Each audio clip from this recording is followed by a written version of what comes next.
got it. We got it rolling. We're going to see. Yeah, it's It's starting through its phase. All right, here is the dad joke today for marketing. What does the new Chips Ahoy marketing director do her first day on the job?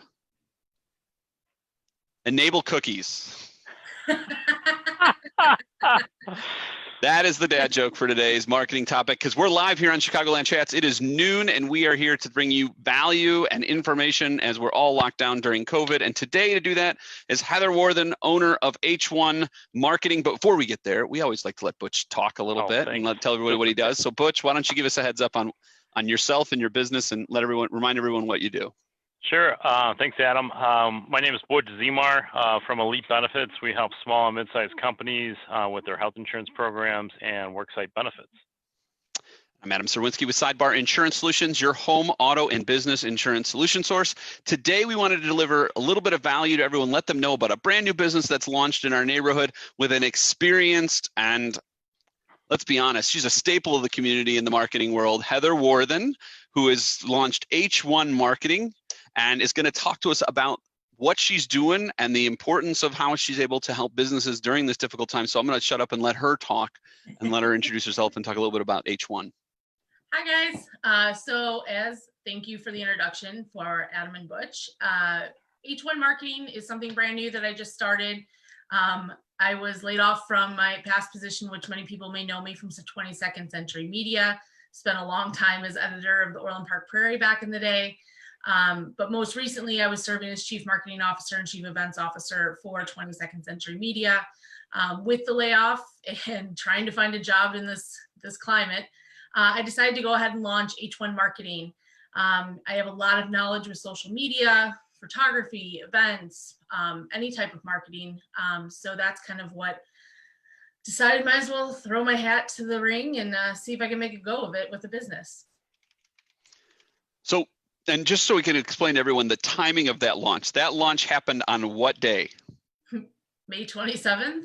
May 27th, in the heart of the lockdown. So what's really interesting about what the skills and the ability you have and the knowledge of the local stuff is your ability to really work for local businesses. So talk a little bit about the services that H1's offering and how you're able to implement those both locally and from a larger perspective. Sure. So with H1, obviously I came from a background of a small company where you tend to wear a lot of hats, which is kind of how I got my start into marketing. I managed our events. So that meant I also was doing our social media. So coming up with the content, ways to promote the event, doing paid Facebook and Instagram ad campaigns. Facebook and Instagram are kind of my sweet spots on social media. So coming up with the content and then making sure it was engaging with those who are coming to attend our events. And then also, I have tons of experience in terms of, the paid Facebook ad campaigns, billboards, radio, TV. It's all something that I've used to promote our events, as well as good old traditional print. Very cool. So as you're coming in as an expert in this given time, what do you think the biggest thing businesses need to be doing for themselves to reach their customers and potentially try and either grow or maintain their business during this lockdown period? I totally understand that people's budgets are tight, and there's a lot of uncertainty, especially during this time, but the biggest mistake a business can do is cut their advertising budget. You want your customers to know that you're still there.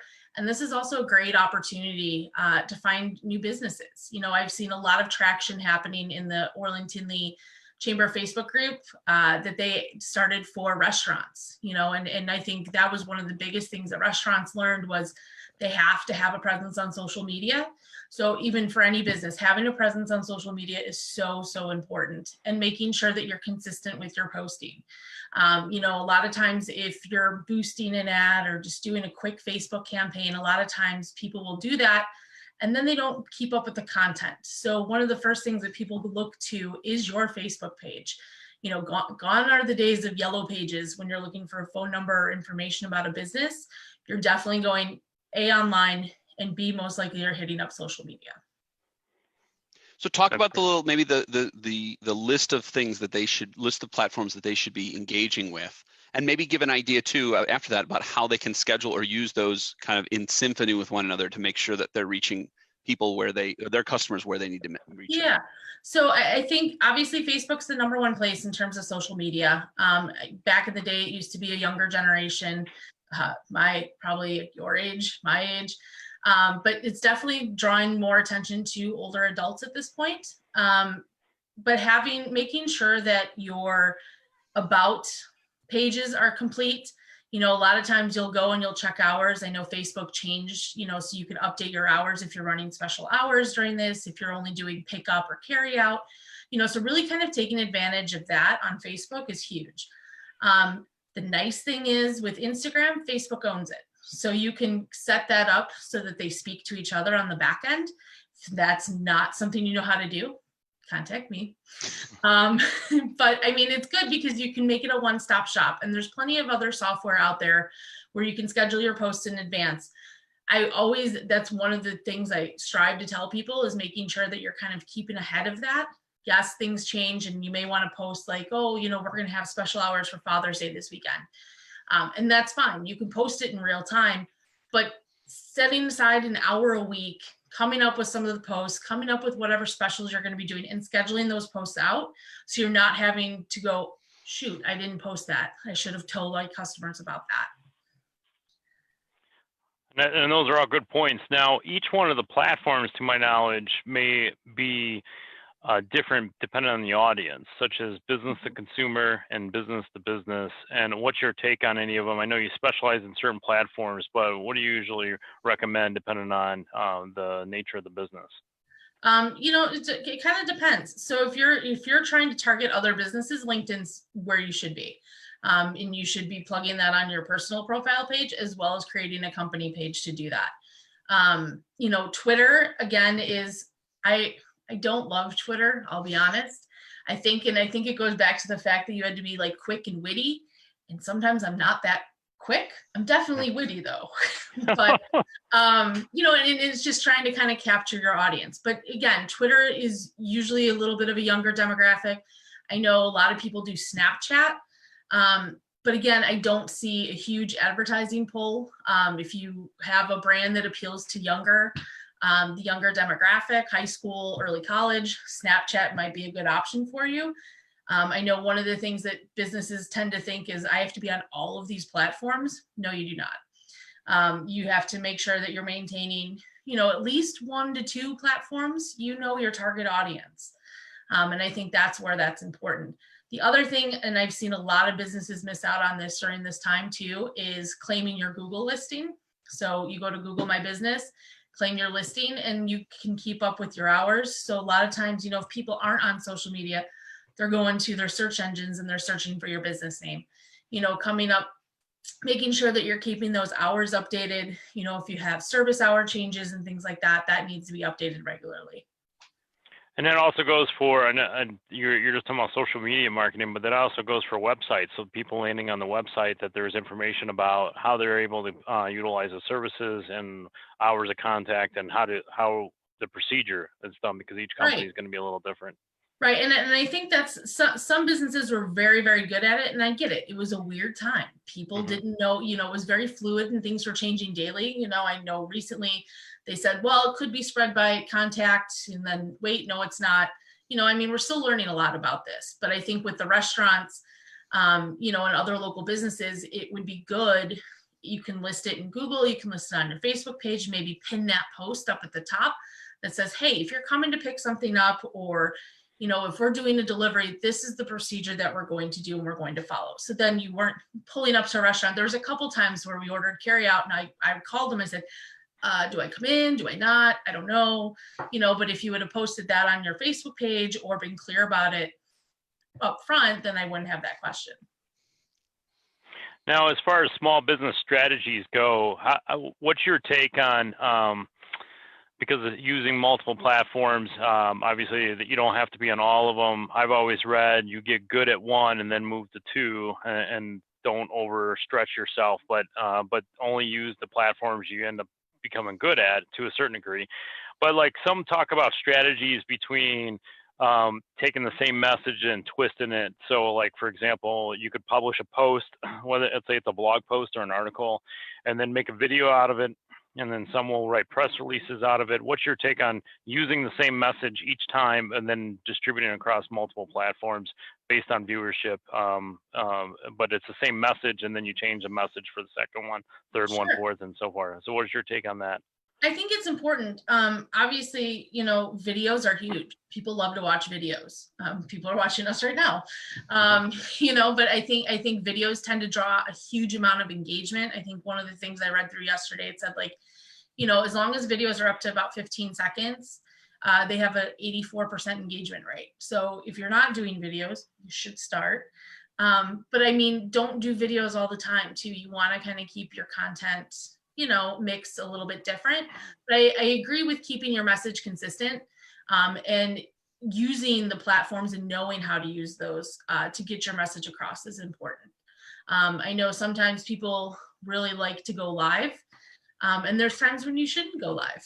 And I think, your customers know you, but you shouldn't be going live all the time to get your information out. A couple times a week, it's fine. But I mean, I've seen a lot of people just kind of really pushing it in terms of that. And sometimes people don't have time to watch the video. Simple as that.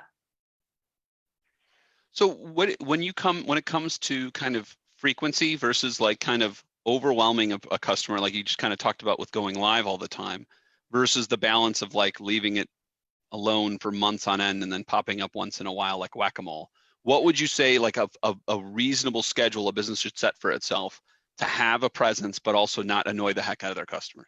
Yeah. So, I wish there was a perfect answer for this. There's not.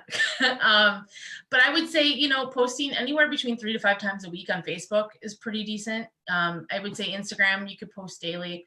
Twitter's the one where you probably will post the most, a couple times a day, maybe 3, 4 times a day.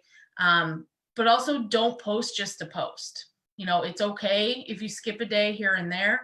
But when you say months, that's when I get nervous. I've seen a lot of businesses, say, oh, well, my niece is handling our social media.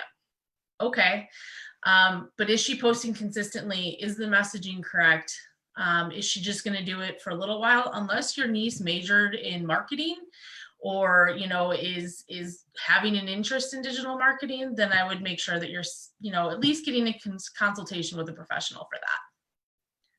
You've obviously laid out a lot of information about things they should be doing and strategies generally, but I want you to highlight a little bit about how you work and how you are able to manage that, because when I hear someone say 3 to 5 posts a week, they may fall back in their chair and be like, wait, I got a business to run, I got other things to do.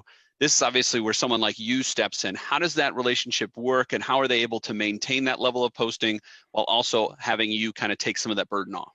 Yeah, so one of the things that we offer 2 different things. So, social media marketing. So working with you to come up with your content, what messaging you want out there for the week. We come up with all of the content. We create the images.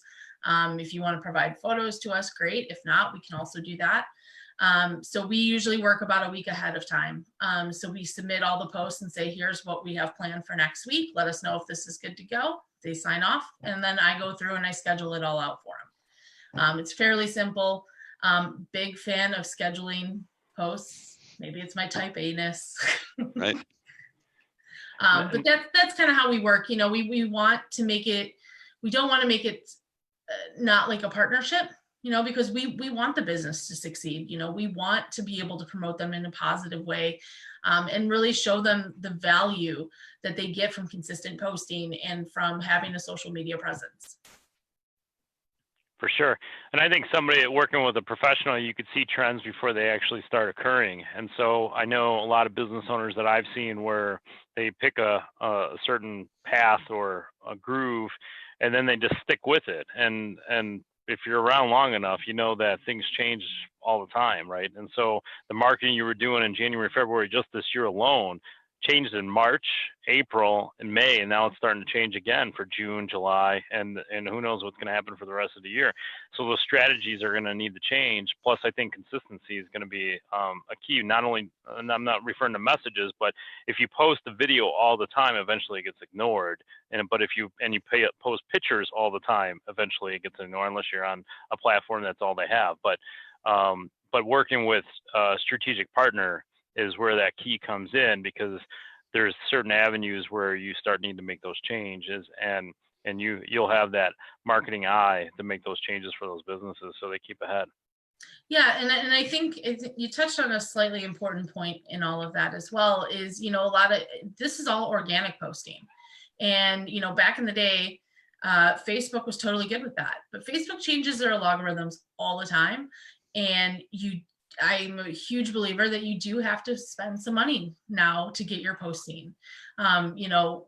I don't suggest, throwing all of your marketing dollars into advertising on Facebook. I think it's good to have a variety of where that's going. But you in order to get the most out of social media, you do have to be doing paid Facebook campaigns at some point.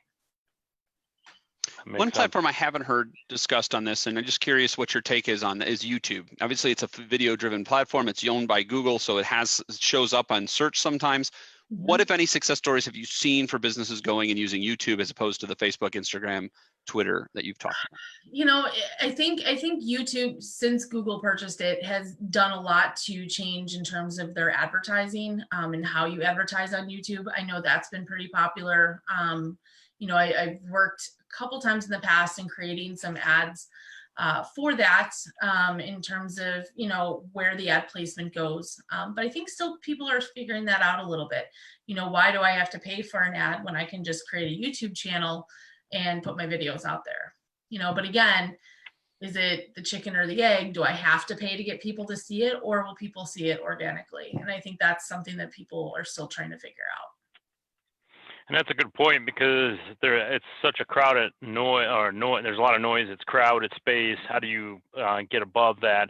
And I think even the platforms are making it harder for organic use and forcing you to spend money with them, because that's how they make the money. So they're able to manipulate it to a certain point where forces you to spend at least a little bit of money to get ahead on that platform. But obviously all those tools can still be done organically. It just takes a little longer for reaping any rewards or traction on it. Right. And I also think, and again, it comes down to the content. People tend to focus more on quality content. You think of things that go viral. Some of it's quality, some of it's not. But, again, having good content will get people to share that right away. And that's important. Business needs to generate traffic and generate noise, and the business that gets the attention will eventually get the cash, right? Yes. So you talked a little bit, one of the things I want to kind of change gears a little bit. We've talked a little bit about the instrumentality and what you can actually engage with, how your business is able to engage with businesses and what they should be doing at the given time. But I think because of your work background and because of your history, you have a particularly robust understanding of the Southland, right? Of the Orland Park, Tinley, Palos area, given your work with the Orland Park Prairie and the related business groups from there. Can you talk to businesses maybe that are in the Southwest burbs about some of the ways that they can maximize their marketing spend or engage in the community in a way that's going to ultimately have a great return for them? Sorry, my furry coworker's trying to make an appearance here. That's all right. We get photobombed on the reg. It's perfectly fine. My kids usually, I'm surprised they're not kicking the door down for an iPad right now. So I totally get it.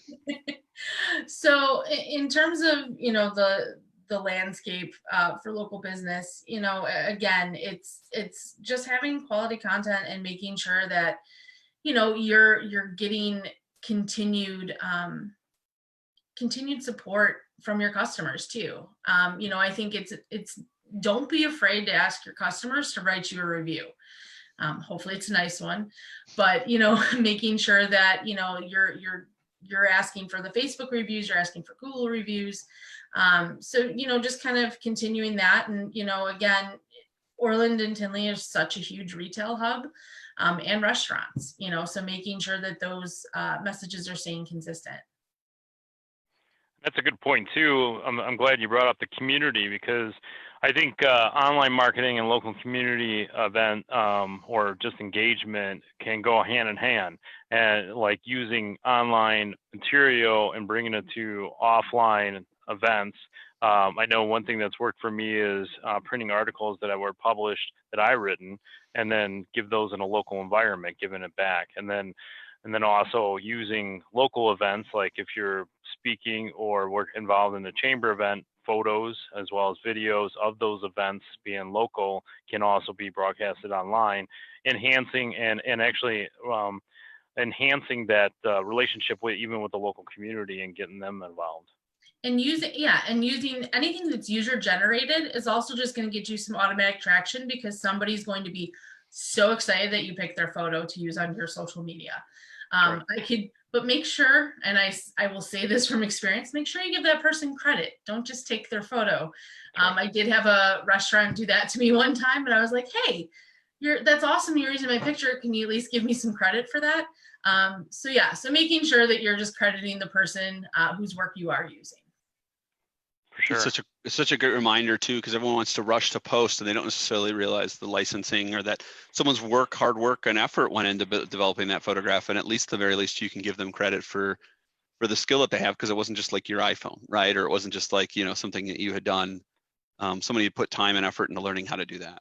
Yeah. And I think aside from the legal aspect, because that could be a whole nother conversation, but I think in a local environment, when you're sharing content with each other, it actually builds more relationships and stronger credibility with you sharing the information, because I think most businesses probably wouldn't mind to a certain degree as long as you're giving back that credit, saying who actually owns the photo, who owns the video, and it just enhances that relationship, I think, even from a local environment. Yeah, and I think the other thing, and the chambers do a great job with this, but fostering working relationships, like working together. It's great when local businesses can team up with each other and do something for the greater good. So any chance or any opportunity, and again, that's good publicity for you. For sure. 100%. And with that, we want to definitely highlight Felicitas Cortez, who connected us to be able to make today's, and the Orland Park Chamber of Commerce, which you've been a member of and been involved with for as long as I have. Goodness, but I know it's been way before me, and I'm just relatively new. So 2007, 2008. Look at that. So more than a decade and a half of time that you've spent supporting that group. And obviously they were the ones who put us together today. Coming up on the half-hour mark, so we want to be honest, want to be mindful of your time and everyone else's. Why don't you give your contact information, how people can engage with H1 if they really loved what they heard today? Yeah, so you can find me on the World Wide Web at h1-marketing.com. You can also find me on Facebook. I believe the search is facebook.com/Heather1Marketing. So you can find me on Facebook. You can also find me on Instagram or LinkedIn. You can search my name or search H1 Marketing. Yeah, obviously it's a great way for them to also see the product, right? Like your product is that stuff. And so if you're doing this area, you're putting your money where your mouth is and executing a marketing plan there that's attractive. Obviously you can check out Heather's work, and I can vouch for it. Over the past several years, I've seen all the work that she's done with her prior employer and with event planning and everything else. She's done an awesome job and supported a lot of community businesses. And I'm very excited for her to be doing that on her own now and for her own benefit.